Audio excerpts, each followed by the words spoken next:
Hello everyone, this is the Theoretical Doctor and welcome back to my channel. If you're new here, welcome. This is a series on the chapter Infectious Disease of chapter 7 of the STPM Semester 2 Biology series. Check out the full playlist on my channel. If you want access to flashcards on this topic and other videos, do click the link below. It is available on my Pinterest and slides on this topic are available on my website. In this video, we will be continuing on dengue, whereby we will dive into the causes and incubation period, symptoms according to the clinical course of dengue infection, transmission, treatment, and prevention. So the causes and incubation period. It is caused by a virus that is transmitted through the bite of female Aedes aegypti mosquito and Aedes albopictus mosquito. So basically the Aedes mosquito. So there are two types. It is a notifiable disease because it can be spread through the mosquito. There are 4 serotypes, viral serotypes for dengue fever. You have the DENV1, 2, 3, and 4. And each episode of infection induces a lifelong protective immunity to that particular serotype. So basically when a person gets infected by the first one, they usually have immunity towards the first one. There's very less likelihood they will be infected by the same viral strain. So most likely if there is a reinfection, it's caused by other strains.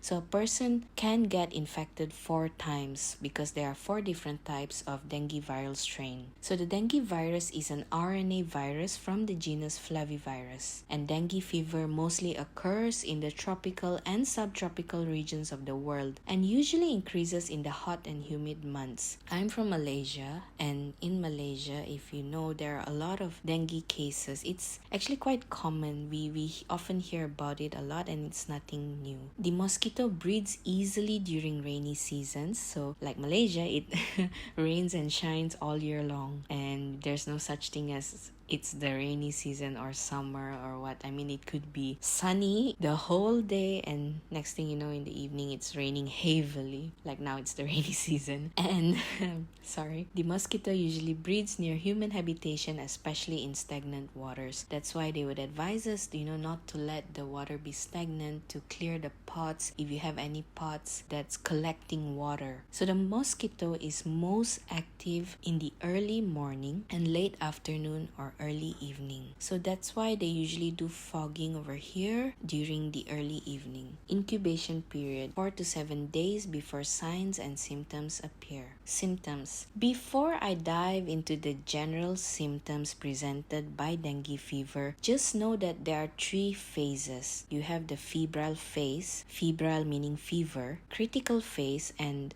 recovery phase. And the thing is, in these phases the symptoms vary. Thus I will go through them in more detail before telling the general symptoms that they will be presented with. So the first one is febrile phase. The patients develop high-grade fever suddenly and it will last about 2 days to 7 days. They will present, so these are the symptoms, with facial flushing, rash is common, generalized body ache, vomiting, and headache. There may be mild hemorrhagic manifestations like petechiae. So these petechiae are small purplish spots which can be seen on the skin due to blood leaking out of the blood vessels, and mucosal membrane may be seen. So sometimes they may have gum bleeding, like that's the easiest you can see.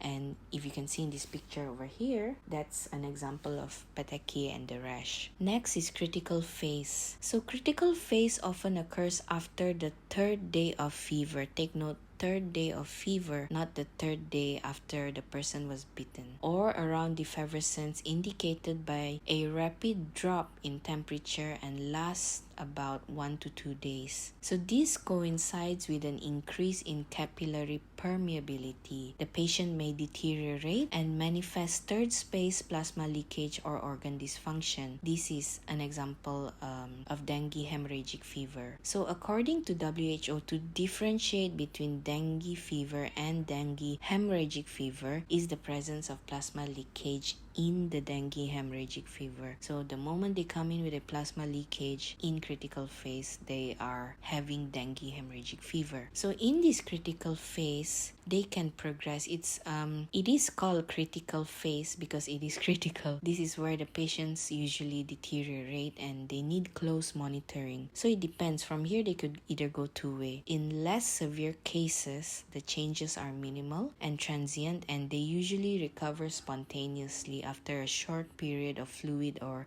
electrolyte therapy. So basically, they're just given IV fluids, IV drips continuously. In more severe cases, the patients may develop shock. So they enter into dengue shock syndrome because the body is unable to maintain adequate blood supply to meet the metabolic demands of the cells. The third phase is the recovery phase. So they have gone through febrile phase, critical phase, now they're at recovery phase. This is after 24 to 48 hours of critical phase. The plasma leakage usually stops by then and is followed by reabsorption of extravascular fluid. So here, the patient's symptoms, the general well-being improves and their appetite returns and their gastrointestinal symptoms also improve. So that's according to the phases. So if you understand the phase, you would know that it is a fever all throughout, but it varies according to the phase. However, I have also set aside the symptoms, the overall symptoms that you should know for dengue fever. So first off is breakbone fever. And breakbone fever is accompanied with high fever, usually around 40 to 41 degrees Celsius, chills,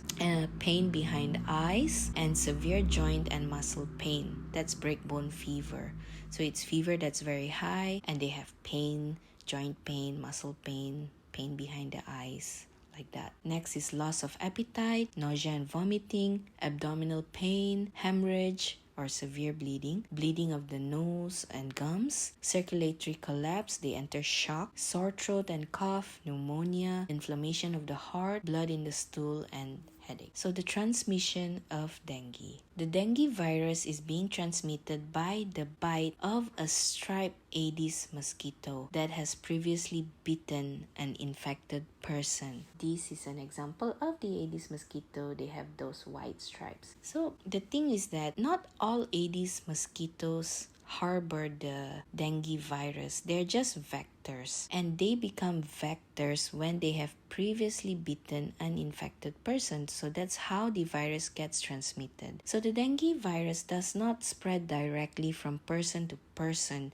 You can't get dengue just by touching a person who has dengue fever, but only through the bite of an infected mosquito. So this happens when the female mosquito sucks the blood of an infected human. The virus is ingested into the gut and moves to the salivary glands and becomes a vector for dengue infection. Now it's a vector. It harbors the disease. When the vector bites an uninfected person and a healthy person, some saliva is injected into the human as well and contains the dengue virus. The mosquito can transmit the DENV serotype for the rest of its life. Basically, once a mosquito becomes a vector, it harbors the dengue virus for the rest of its life. It sounds long, right? But actually the lifespan of the mosquito is typically about a month. Treatment of dengue fever. So it's a viral infection. So there's no point of giving antibiotic. Antibiotic is only for bacterial infection. So it's a viral infection. The problem here is there's no specific treatment. So you can't just give antiviral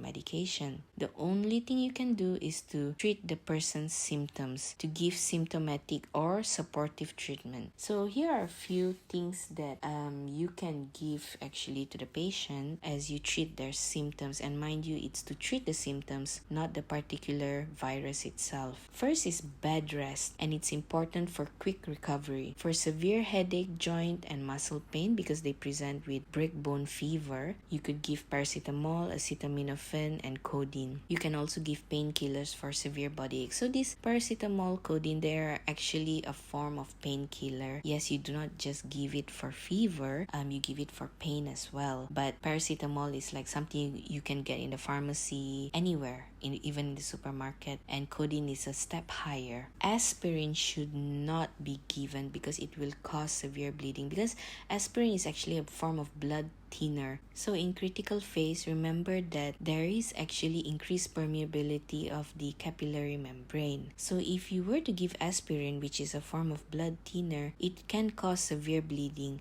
And in the first phase, in the febrile phase, sometimes they might have petechiae and gum bleeding, and if you give aspirin, it's not gonna stop the bleeding, it's actually gonna exacerbate it, it's gonna make it worse. Next is increased fluid intake, either orally, drinking, or IV drips to prevent dehydration. And the person may be sponged down with water at room temperature using a wet squeezed out towel to help lower the high temperature. Now, patient with dengue hemorrhagic fever requires close monitoring as they can progress into dengue shock syndrome. This is seen in the critical phase, whereby there are signs of circulatory failure and they can go into critical state of shock, DSS, dengue shock syndrome, and usually they can die within 12 to 24 hours. Prevention of dengue. So the best method of prevention is to cut the transmission cycle, which is by mosquito eradication. As you can see here in this picture, fogging. Well, you can't actually cure the dengue fever because there's only symptomatic treatment. There's no drug that we know of that can cure the dengue fever. We know that it's being transmitted